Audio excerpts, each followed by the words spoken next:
First thing is, hook 'em horns, ladies and gentlemen. We got a big game today. It doesn't really matter, but nonetheless, we are going to be getting into all the injury updates that you have for Sunday. Honestly, actually some pretty good news here with a lot of guys. Not our first player. We are going to be looking at no Daniel Jones week 8. So we will have Tyrod Taylor. We'll talk about Darren Waller in just a bit. Saquon Barkley will be good to go. So my plan is I'm going to start Saquon Barkley everywhere I have him. If Darren Waller is good to go, we probably play Darren Waller. And then obviously you're not playing anybody else in New York. I have a lot of Wan'Dale Robinson in Underdog basketball drafts, sending up a prayer that Wan'Dale does have a random spike week. But in reality, in your regular shallow redraft league, there's no way in hell you're going to go out there and start him. Now, Zay Jones will not be playing in week 8. So yeah, fire up Christian Kirk. Maybe you can even send up a prayer that Calvin Ridley can be a wide receiver 2 for you. Miles Sanders is not going to be on the injury report. So this means don't start anybody outside of Adam Thielen in Carolina. If you had no Miles Sanders, then you could start Chuba Hubbard because Hubbard would get every single touch in this backfield. But if you have a healthy Miles Sanders, maybe he does well. I honestly don't know. I would rather just wait, see what the workload looks like this week, because going into the bye week, of course, Sanders was splitting that backfield 50-50 with Chuba Hubbard. Going over to Deontay Johnson, he will be good to go in week 8. Deontay, going to be looking at him as a low-end wide receiver 2, high-end wide receiver 3. Obviously, very tough matchup. I'd say definitely a nice depth wide receiver option that you can start if you needed to in a league where you have multiple flex spots, or maybe you have 3 wide receivers. But if you're in like a 10-team league, 2 wide receivers, 1 flex, with no teams on bye this week, I'm probably not going to start Deontay. So, yeah, it should be good to go, but in reality, not too excited about him. Jerome Ford is actually possibly going to play. Jerome Ford was at practice. Looked pretty good. Looked like he was moving. I don't know. I was just penciling Jerome Ford not to play this week. Now, I'll say he probably is most likely going to miss. If Ford plays, you cannot start anybody in Cleveland because it will be a 3-man running back by committee with Ford, Hunt, and Pierre Strong. With that being said, I have a lot of Kareem Hunt in Underdog basketball drafts, so I hope I'm wrong. I hope Kareem Hunt crushes regardless. And if you have no Ford, you could start Kareem Hunt, but just be realistic in that if you are looking at what we have, he's still going to be in a committee with Jerome Ford nonetheless. And also Kareem Hunt isn't really catching the ball out of the backfield, so not a great spot. Now, yeah, Kareem Hunt will be fully good to go. And Curtis Samuel listed as questionable. Honestly, doesn't matter. If you were to miss, then maybe you say, oh, okay, well, let's go ahead and let's fire up Terry McLaurin. I don't want to start anybody in Washington if we can avoid it. David Montgomery was not at practice on Friday. And we have to assume that David Montgomery's missing this week. I would honestly assume they just hold him out through the bye. Now, this does bring up an interesting thing because had a lot of people reaching out last night in our live stream, and they were telling us, they were asking, Mason, am I going to start Bijan Robinson or am I going to start Jahmyr Gibbs this week? And I was sitting there going, okay, well, hook 'em horns. Of course, you know that we are really biased. We're wearing our UT helmet right here. If y'all don't know, I used to be the starting quarterback for the University of Texas. But if you look at updated projections, like if you look at what Underdog has here with no David Montgomery, they legitimately have Jahmyr Gibbs more than less than 96.5 total yards. Almost 100 yards. It's like the highest mark of any running back this week. Y'all like CMC this high, and that's pretty much it. Jahmyr Gibbs, they have projected out to be like a top 5 running back in fantasy. Then if you're going to be going over to what you have with Bijan Robinson, on the other hand, you have Bijan Robinson at 79.5. Now, Jahmyr Gibbs, I'm probably going to be staying away from the 96.5. If you really want to take the lower, then you can. I would be too scared to do it because it's too good of a matchup going up against the Raiders. Obviously, I am taking Bijan Robinson more than 79.5 total yards. But that's because, come on, this is my best friend, right? I'm FaceTiming him every morning. We had a slumber party 2 nights ago. But ultimately, I am very biased. Probably shouldn't listen to me. But it is funny to see how this is projecting out. And of course, if y'all wanted to check out any of those pick'ems over on Underdog Fantasy, you can find that link in the live chat, in the description, in the comment section. Promo code FLOCK, you get a 100% deposit match, plus our rest of season fantasy football rankings and tiers. and the usual special pick'em that you're going to get if you are new to Underdog Fantasy, which will be Jaylen Hurts more than less than half a total yard. But on top of that, ladies and gentlemen, for this week, we also have a Flock exclusive special pick'em that we're able to get you Amon-Ra St. more than less than half a total yard. So make sure you take advantage of that while you can. But let's go back through this. Our next guy, Ryan Tannehill, will be out. And this means you don't start anybody in Tennessee that's going to have to rely on the passing volume. I don't like Tannehill. I actually got to interview, this is all jokes aside, I actually did get to interview Will Levis at the NFL draft this year. He threw me a massive bone, the nicest guy ever for me. He gave me one hell of an interview when he didn't have to. Kind of make himself look a little bit foolish for our sake. Like, I don't know. I feel like I forever owe Will Levis. I'm rooting for the guy. In reality, I mean, while I want him to do well, you can't start DeAndre Hopkins until we actually get to see him, right? Now, Darren Waller listed as questionable. With Waller, this will be a player that we continue to monitor going into tomorrow morning. We have Depot coming out telling us a little bit more what to expect later on. TJ Hawkinson, not on the injury report, 100% good to go and play TJ Hawkinson. Luke Musgrave is questionable. I mean, Musgrave, kind of that tight end streamer, right? I would rather just avoid him if we can.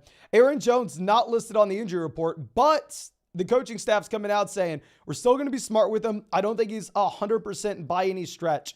And last week, I was ignoring this coaching staff, right? Last week, I was going, you know what? I don't care. The matchup against Denver is so good that I'm going to go ahead. I'm going to play him regardless.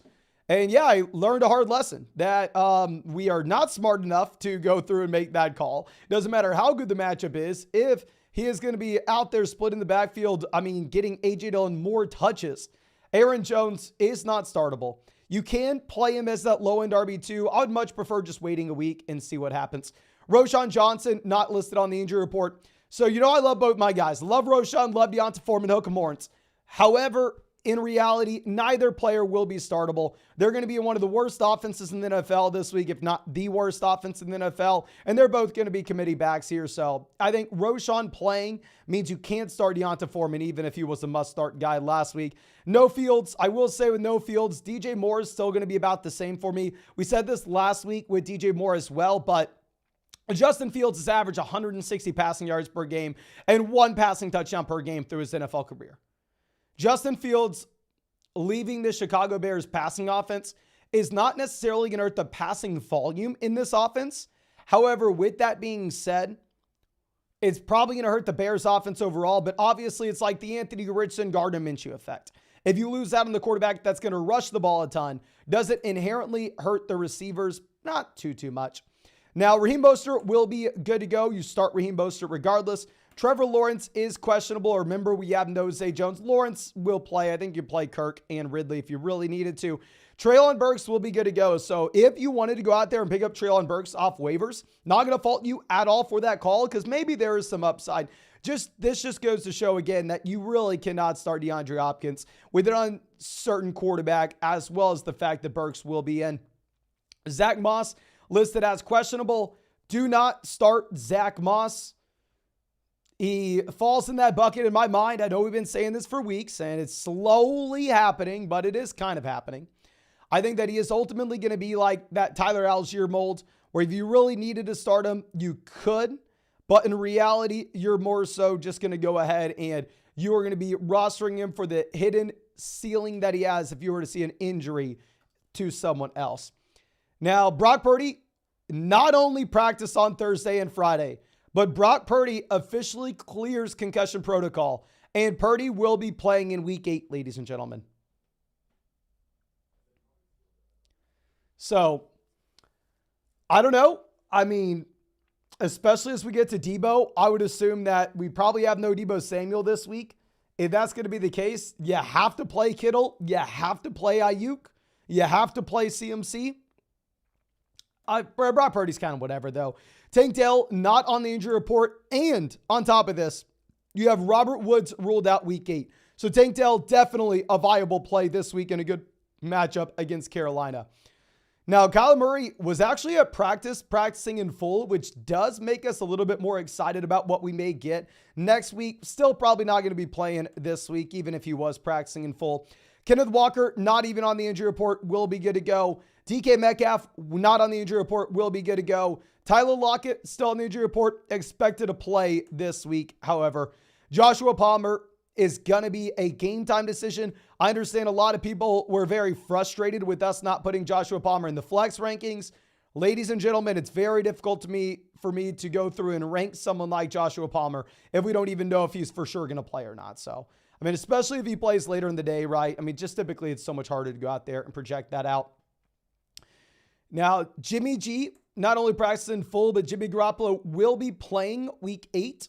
So fire up Myers, fire up Adams, fire up Jacobs. Bad matchup. They're going to get boat raced by the Lions, but still, guys that you probably have to start.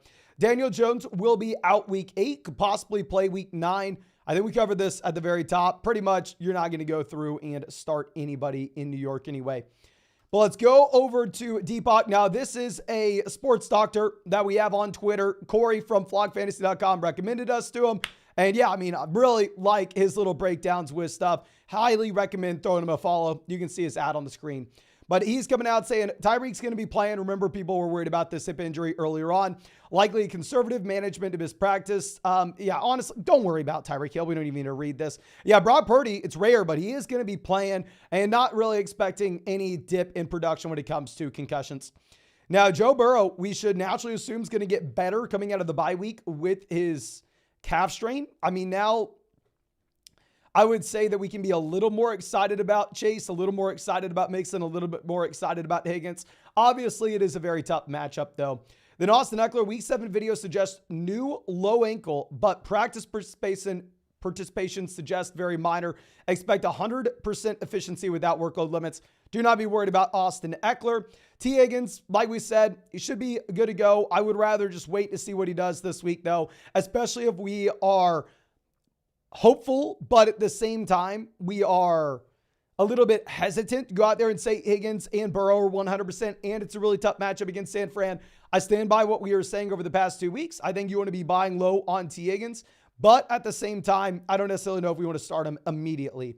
Trevor Lawrence, they're going to play. Honestly, should not be worried about them in the slightest. I don't think we should expect any dip either.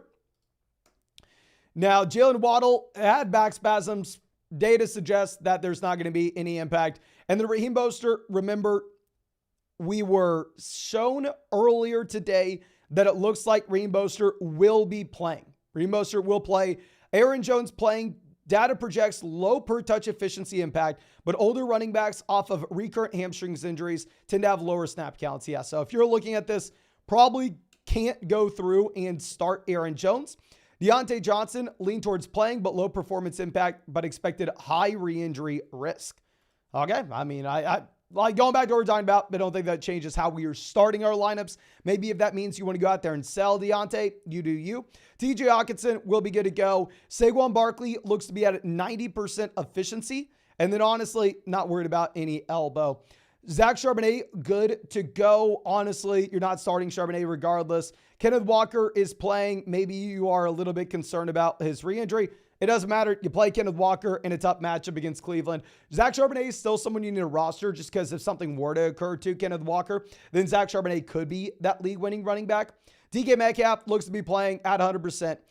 Lockett most likely playing, but we should expect a drop in efficiency from Tyler Lockett. Christian Watson had the knee sprain, but practicing proves that it's mild. Hamstring impact can linger 6 weeks, so you should be about 100% now. Please, Watson, do something for us. I drafted Watson in a lot of underdog best ball drafts, and yeah, those teams not doing so hot because of Christian Watson in particular. And the Devonta Smith should be good to go, not too concerned. Darren Waller, this is what we're primarily looking at. Data projects 2 out of 3 chance he plays. Mild efficiency dip if active, but given his history, high re-injury risk the next 4 weeks. This is kind of what you've come to expect with Darren Waller, right? It's a tight end that we are going to have to be worried about injuries, and as they start popping up, maybe this snowballs, especially on a team that's not playing for anything, especially on a team that has no Daniel Jones. Now, Jerome Ford, to be determined. Data favors sitting. Very rare for even mild high ankles to return the following week. If active, expect performance dip plus workload dip. Likely going to return in week 9. And then, not worried about Kareem Hunt. Tank Dell, not worried about. Luke Musgrave, to be determined. Lean towards sitting. Return week 9. If active, typically see low per play performance impact, but decrease snap count. So overall, you're going to be benching Luke Musgrave. I honestly don't care about Taysom. Don't really care too much about Zach Moss here either. Gerald Everett doesn't impact me. Joshua Palmer, to be determined. Lean towards sitting. Data suggests noticeable performance dip if active. Most likely will turn week 9. Going back to what we're discussing, Palmer's going to play later in the day. So really going to be difficult to go out there and make the call to start him right now. I would just plan on someone else. Roschon Johnson will be good to go. Like we were talking about, this will negatively impact what we are going to be getting when it comes to Deonta Foreman. But we are 1 like away from hitting 200 likes on this live stream. So if you have not done so, go down there, hit that like button, ladies and gentlemen. And if you wanted to check out any of those pick'ems over on Underdog Fantasy, you can find that link in the live chat, in the description, in the comment section. Promo code FLOCK, 100% deposit match, plus our rest of season fantasy football rankings, plus the usual special pick'em you're going to get. Jaylen Hurts, more than less than half a total yard. But on top of that, we actually have a Flock exclusive special pick'em as well. This second one doesn't matter if you're new to Underdog, signed up to Underdog 2 years ago with code FLOCK, last year with code FLOCK. As long as you use code FLOCK, you will get the Amon-Ra St. Brown one on Monday night as well. That is a Flock exclusive though. But thank you again, ladies and gentlemen. I really do appreciate you. Really hope you have a great day, and really hope that we get to see you out in the live stream later tonight.